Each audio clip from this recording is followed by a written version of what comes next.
Bien, sean bienvenidos una vez más a clases de química general y orgánica para la carrera de medicina. El día de hoy comenzaremos con isomería. Bien, para comenzar a hablar de isomería tenemos que entender que un isómero es aquella molécula en la cual tiene la misma fórmula molecular, sin embargo sus átomos se encuentran orientados o dispuestos o conectados, mejor dicho, de manera distinta a través del espacio. De esta manera, los isómeros parecen ser las mismas moléculas en cuanto a fórmula molecular, pero el ordenamiento y la orientación puede cambiar. Por ejemplo, acá tenemos el caso del pentano, ¿cierto? Y el caso del 2-metilbutano, los cuales ambas moléculas, si ustedes cuentan los átomos de carbono, van a encontrar que tienen 5 átomos de carbono y 12 átomos de hidrógeno. De esta manera, eso sí, hay una clara diferencia a nivel estructural entre la una y la otra. Si ustedes lo notan, pareciera que uno de estos grupos se moviera justamente a una de las posiciones iniciales, ¿cierto? Para poder formar esta molécula ramificada. Al principio, cuando se descubrieron los isómeros, la verdad causó bastante controversia, puesto de que, por un lado, eran moléculas distintas con propiedades físico-químicas distintas. Bien, para poder reconocer a los isómeros, nosotros debemos tener en cuenta varias estrategias. Una de estas corresponde a hacer un diagrama de flujo para entender, digamos, en detalle de qué tipo de molécula estamos hablando. Cuando nosotros tengamos la duda si estamos en presencia de un isómero, tenemos que hablar, bueno, acá eso sí lo vamos a cambiar por fórmula molecular, creo que es más correcto, ¿cierto? Fórmula. Entonces nos vamos a preguntar si los compuestos que estemos analizando tienen la misma fórmula molecular. Si la respuesta es no, no son isómeros. En cambio, si la respuesta es sí, sí lo son. Ahora bien, ¿qué tipo de isómeros son? Lo primero que nosotros debemos preguntarnos cuando hablemos de tipos de isómeros, nos vamos a preguntar si es que tienen la misma conectividad. Si no tienen esta misma conectividad, se llamarán isómeros constitucionales. En cambio, si la tienen, se van a conocer como estereoisómeros. Vamos a partir con los isómeros constitucionales, que son los más sencillos. Un isómero constitucional es aquel en el cual nosotros nos vamos a encontrar que sus átomos, a pesar de que estas moléculas tengan la misma fórmula molecular, sus átomos están unidos, sus conectividades, mejor dicho, están distribuidas de manera distinta. De esta manera, por ejemplo, teníamos el caso del pentano, el 2-metilbutano y por supuesto el 2,2-dimetilpropano. Si ustedes se fijan entre estas tres moléculas, todas ellas tienen la misma cantidad de átomos de carbono, todas corresponden a la molécula con 5 átomos de carbono y 12 átomos de hidrógeno. Sin embargo, sus átomos claramente están conectados de manera diferente. Esto les brinda obviamente propiedades físico-químicas diferentes también. Ahora también existe este tipo de isomería, se le conoce como isomería estructural de cadena. Sin embargo, nosotros también tenemos isomería de posición, por ejemplo, cuando cambiamos un grupo funcional. Les pongo un caso, que en la cual sigue siendo de todos modos una isomería del tipo estructural o constitucional, pero recibe, podríamos decir, algún apellido, ¿cierto? Y acá tendríamos... Esto sería, por ejemplo, un isómero de posición donde estamos reemplazando un grupo funcional, o sea, lo estamos moviendo uno por otro, pero también tenemos isomería en la cual podemos, por ejemplo, tener de función, ¿ya? Que también sigue siendo una isomería constitucional. Por ejemplo, este caso, si yo pongo la molécula de esta manera, ahí tendría una cetona, por ejemplo, y yo la podría escribir de esta otra forma. Y ambas tendrían la misma cantidad de átomos, solamente que estamos cambiando la posición del grupo funcional, o el tipo de grupo funcional, mejor dicho, en este caso, en el de arriba. Pero siguen siendo isomería estructural o constitucional. Cuando nosotros tenemos una isomería en la cual sí tenemos la misma conectividad de átomos, le vamos a conocer como estereoisómeros. Dentro de los estereoisómeros vamos a encontrar a los isómeros configuracionales. También existen otros estereoisómeros que se llaman conformacionales, ya que nosotros en este caso no lo vamos a tocar. Sin embargo, para que lo sepan, estos dependen del movimiento de los átomos, ¿ya? Esto depende del movimiento de átomos dentro de una molécula, por supuesto, y obviamente los ángulos de enlace. En otras palabras, acá van a estar rotando, moviéndose, pero son todos los movimientos normales.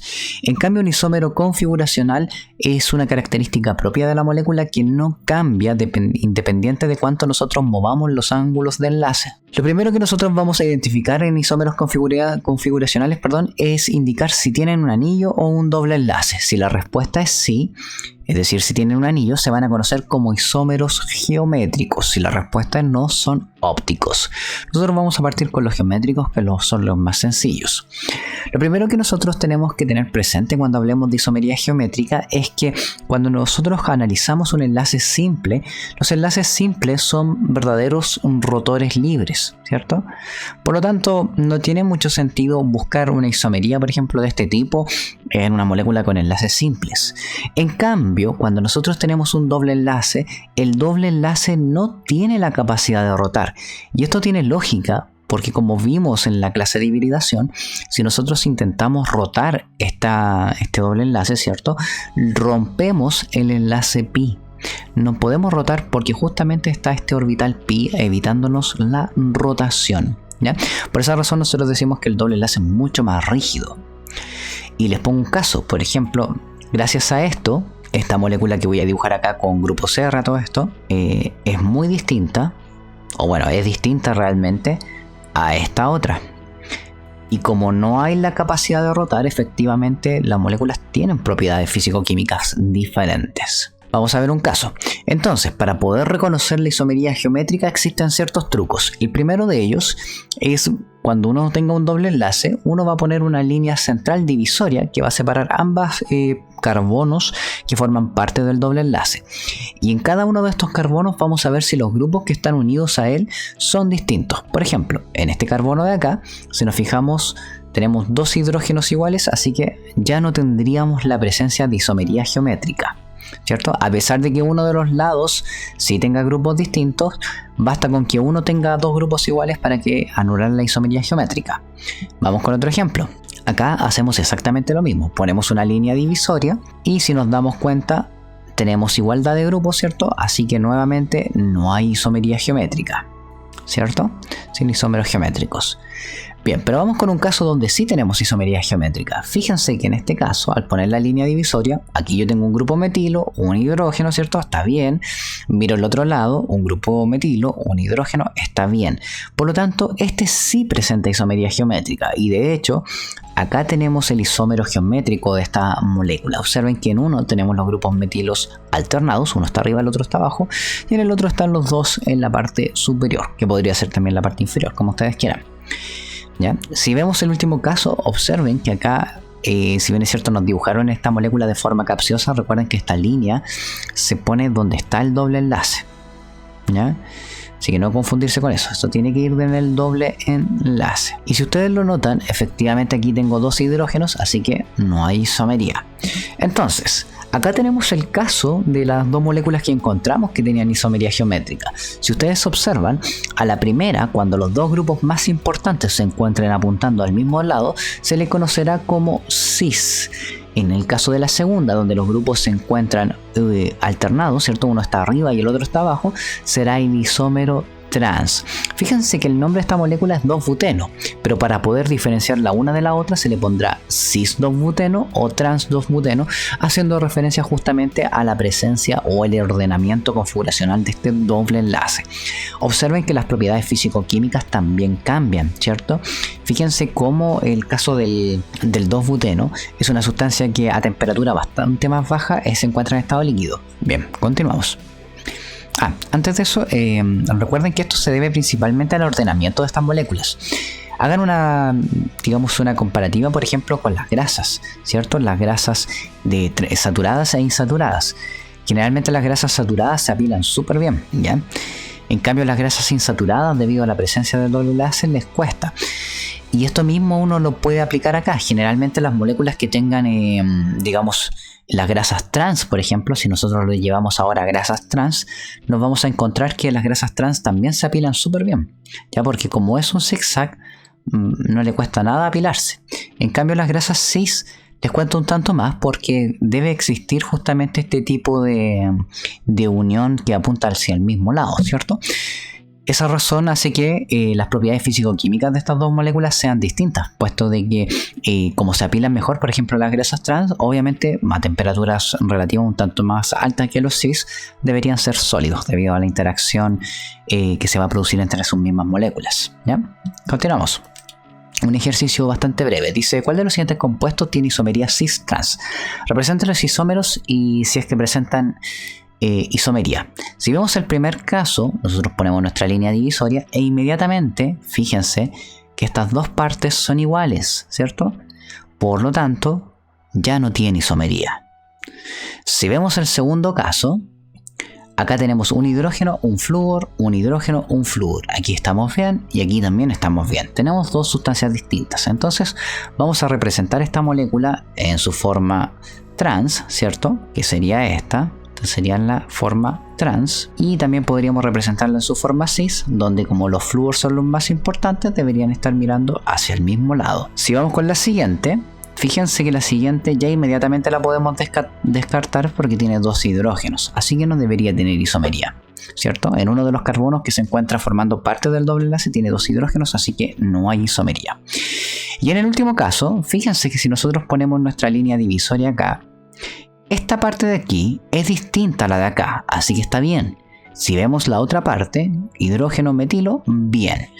Por lo tanto, para representar esta molécula en su forma cis y trans, yo les recomiendo no mover el anillo, sino que mover la otra parte de la sustancia, como el otro carbono, como el metilo es más importante, por ejemplo, aquí tendría el cis, ¿cierto? Y si yo lo pusiera al revés, con esto ahí, y ahora acá, aquí tendría ahora el trans. Bien, continuamos.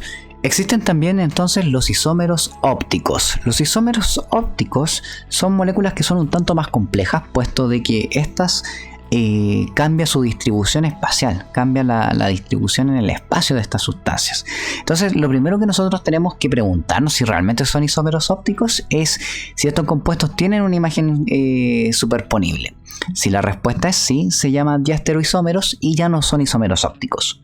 Mientras tanto que si la respuesta es no, son enantiómeros. Los vamos a ver estos dos paso a paso porque, pero vamos a comenzar hablando de los enantiómeros primero. Bien, primero antes de hablar de la isomería óptica tenemos que hablar de algunos conceptos importantes. El primero de ellos es quiralidad. La quiralidad es una palabra que viene del griego que significa mano. Cuando nosotros decimos que algo es quiral, parece ser igual a otra cosa, ¿cierto? Pero cuando uno trata de superponerlas, no son superponibles. Por ejemplo, si ustedes miran sus manos, la mano derecha es igual a la mano izquierda. Sin embargo, si tratan de superponerlas, se encontrarán de que estas no se superponen. Hay un cambio en el ordenamiento de los dedos que hace que las manos no se puedan superponer. Situación similar pasa con los zapatos. Los zapatos parecen ser iguales. Sin embargo, el zapato derecho tiene una orientación distinta al zapato izquierdo. De esta manera, existen también moléculas que tienen este tipo de propiedades. Se ven iguales, parecen ser iguales, pero alguno de sus átomos está apuntando en una orientación distinta. Esto hace de que no sean superponibles. La importancia de esto es que, por ejemplo, piénselo de esta manera. Cuando ustedes se cambian los zapatos, por ejemplo, de posición, se ponen el zapato derecho en el pie izquierdo y el zapato izquierdo en el pie derecho, les molesta, ¿cierto? Es incómodo. Las moléculas que tienen esta propiedad muchas veces tienen un rol biológico y esto ocasiona que ciertos sistemas biológicos sean capaces de detectar este tipo de sustancias y que una de ellas tenga efecto positivo, por ejemplo, y la otra negativo. Como yo les comentaba a lo largo de las clases, existió en su momento un fármaco llamado talidomida, el cual es una molécula quiral y existen dos formas. Una de ellas tenía el efecto terapéutico, la otra producía malformaciones en los fetos. Y esto ocasionó grandes daños, a una gran cantidad de neonatos de una generación determinada. ¿Ya? Así que por eso, en cuanto a rol biológico, sí son importantes. Bien, vamos a hablar de algunos conceptos importantes que deben manejar. El primero es enantiomería. Todo enantiómero es lo mismo que un isómero óptico. Un enantiómero es un isómero óptico. Es una molécula en la cual tiene una imagen especular, es decir, un reflejo en el espejo que no se puede superponer. ¿Ya? Quiral es aquella molécula que justamente tiene esta capacidad, es un isómero óptico, obviamente una molécula quiral, y también por supuesto es un enantiómero. Aquiral es aquella molécula que puede tener, algunos rasgos de quiralidad, pero a largo plazo termina siendo un diástero isómero, ¿cierto? Es una molécula que pareciera serlo, pero no lo es, ¿ya? Ellas las vamos a ver en detalle. Y por último tenemos el estereocentro. El estereocentro es un carbono, en nuestro caso en particular, el cual va a otorgar esta propiedad, ¿ya? Va a ser un carbono bastante especial que le vamos a conocer como carbono quiral. Bien, ¿cómo reconocer un enantiómero y un estereocentro? Bien, lo que ocurre es que ahí existen varias formas para determinar la enantiomería. La primera de ellas es buscar planos de simetría. Generalmente cuando nosotros tengamos una molécula y queramos saber si la molécula es quiral o no, lo primero tenemos que ver si tiene planos de simetría. Por ejemplo, si yo pienso que esto es un plano, ¿cierto? Y voy a dibujar acá la primera sustancia, ¿ya? Imaginémonos que es esto. Cuando yo dibujo de esta manera, esta cuña que va así, recuerden que esto va hacia afuera, ¿ya? Afuera del plano. Y si yo lo dibujo hacia adentro, con esas rayitas, va hacia adentro. Entonces, observen que acá hay un plano de simetría, porque todo lo que está acá se me refleja al otro lado. Por lo tanto, cada vez que ustedes se encuentran en un plano de simetría, están en presencia de una molécula aquiral. Esta es una de las formas, ¿ya? Veamos el caso, por ejemplo, del 2. Fíjense que en el caso 2, yo también tengo un plano de simetría. Aquí, miren acá. Ahí yo tengo un plano de simetría que pasa por el I a todo esto, ¿cierto? Reflejándoseme los hidrógenos. En el último ya no tengo plano de simetría, por lo tanto yo podría decir que si bien es cierto las dos primeras son aquirales, ¿cierto? Aquirales. La última sí es quiral, ya, porque no tienen ningún plano de simetría. Ese es uno de los métodos.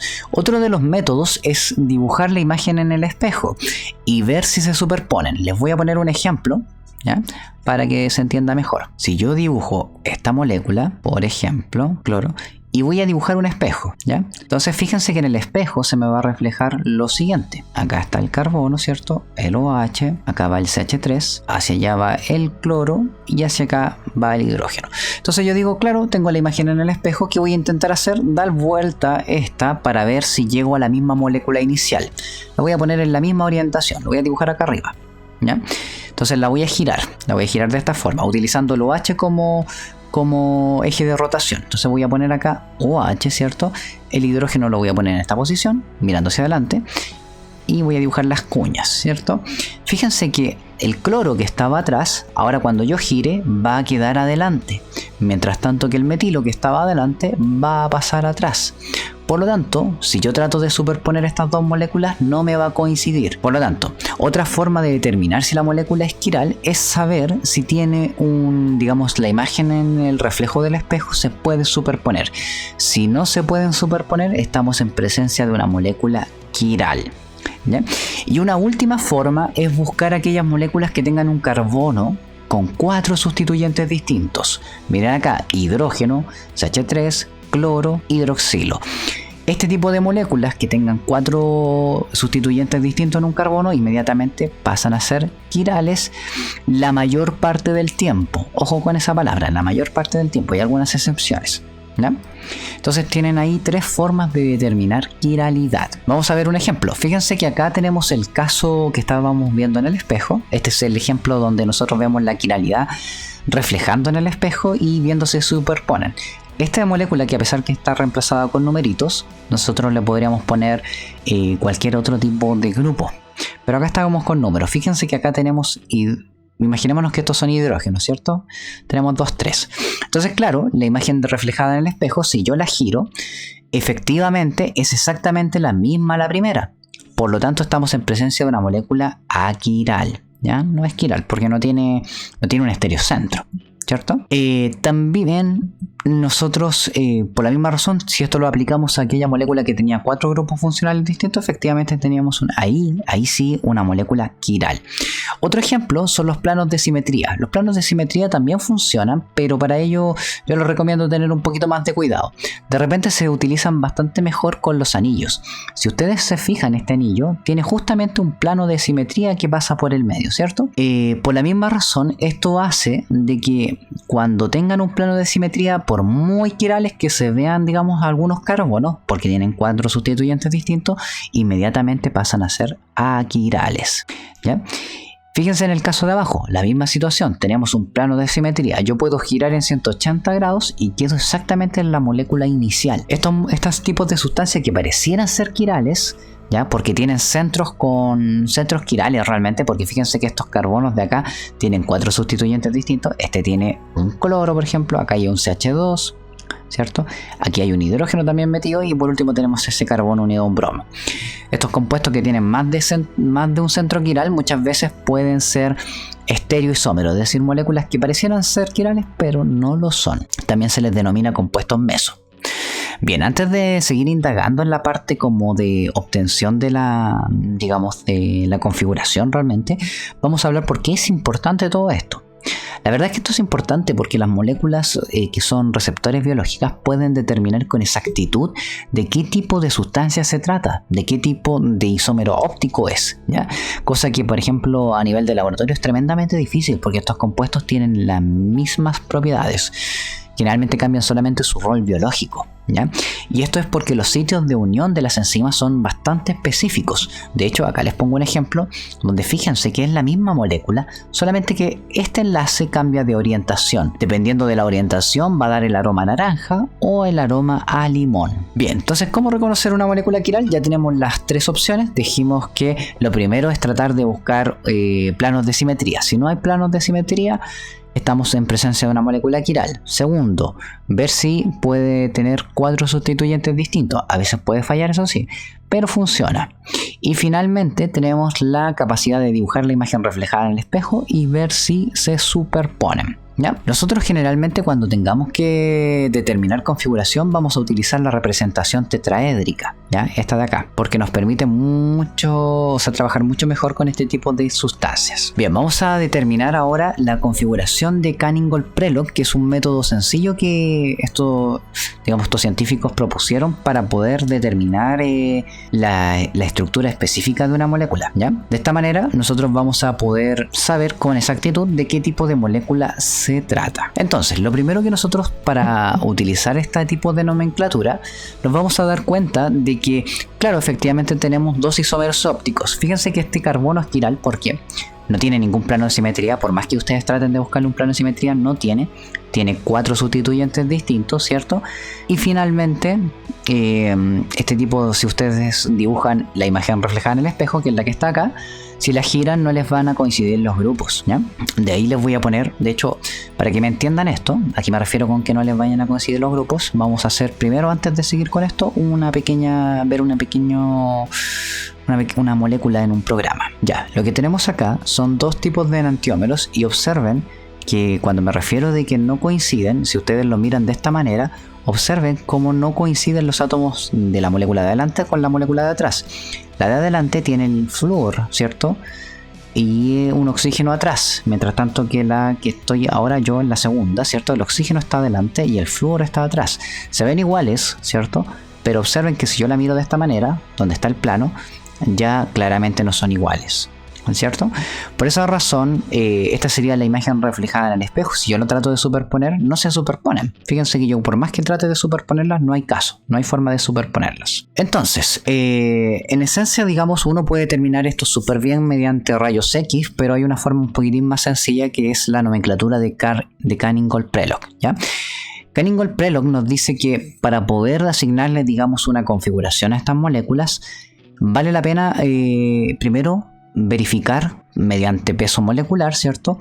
Átomo a átomo, ¿cuál de ellos tiene prioridad? Vamos a ordenar todos los grupos que están enlazados, por ejemplo, a un enantiómero, ¿cierto?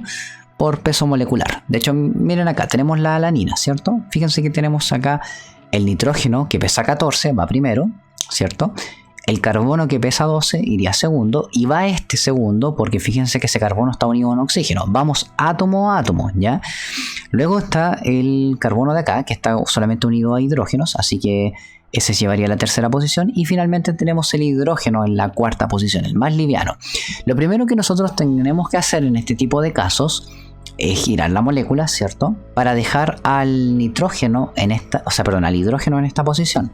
El motivo de esto es que nos va a permitir que quede hacia atrás. Y ya les voy a comentar por qué.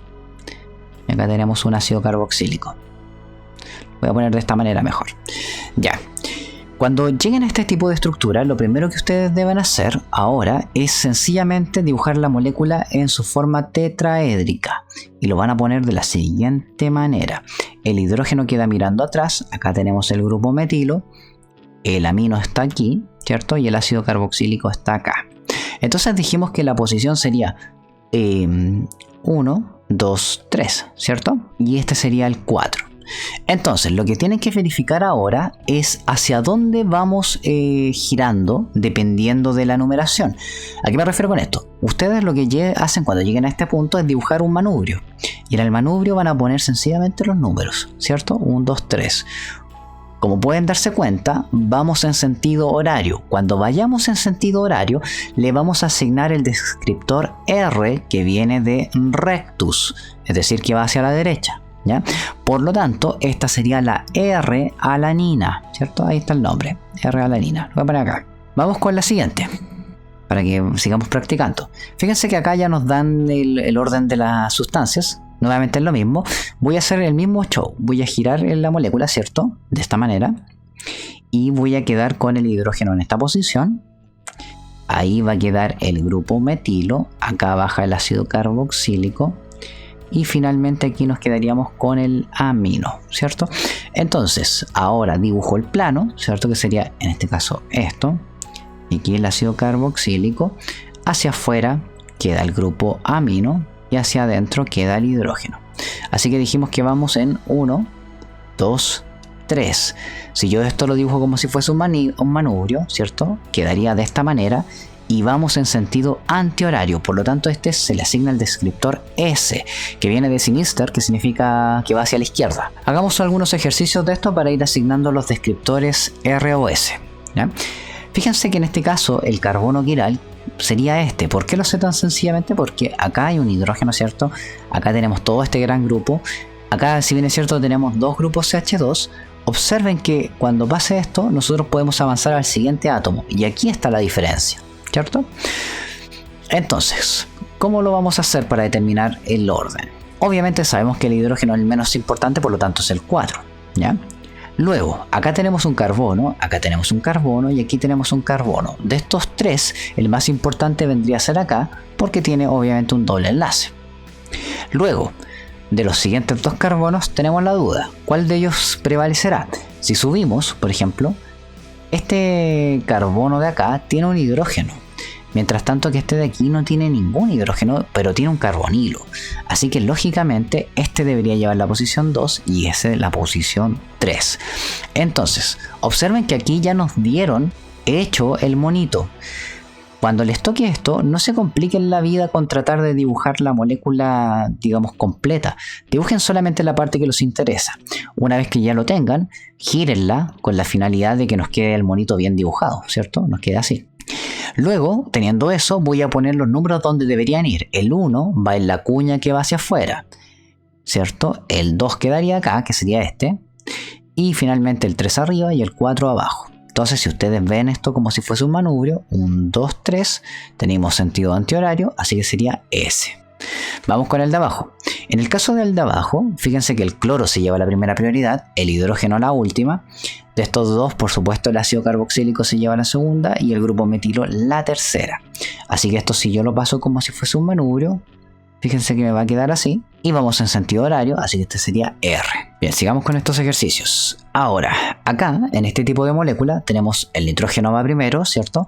De estos dos, está un poquitín más complicado, pero tampoco tanto. Fíjense que el grupo CH de arriba es así, ¿cierto? Es un grupo isopropilo. Mientras tanto, que el grupo de acá abajo es sencillamente esto, CH2, CH3. Acá, por supuesto, este se debería llevar la segunda prioridad, el isopropilo, puesto de que tiene menos hidrógenos. Este carbono de acá tiene solamente uno, en cambio este tiene 2. Así que esta sería la prioridad 2, esta sería la 3 y esta sería la 4.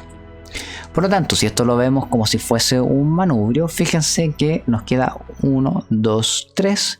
Vamos en sentido antihorario, así que es S. Vamos con el último caso. En el caso de, el cloro va primero, este va acá, aquí, ¿cierto? 4, se estaba más fácil. Y este es claramente un R, porque va hacia la derecha. Vamos con otro más.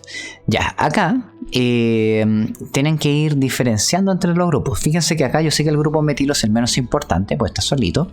El más ramificado debería ser el primero, y de estos dos debería ser la cadena hidrocarbonada más larga, puesto que fíjense que acá tengo un CH3 y aquí tengo un CH2. Por lo tanto, este se lleva la segunda prioridad y este la tercera. Así que acá esta molécula, fíjense que tenemos un 2, 3, vamos en sentido antihorario, así que sería S. Y bien, con esto terminaríamos la parte de isomería. Esto es un poquitín más complicado, les voy a subir una guía resuelta para que la puedan analizar en detalle, y nos veríamos en la próxima clase con grupos funcionales. Cualquier duda que tengan pueden escribirme siempre. Que estén muy bien, saludos.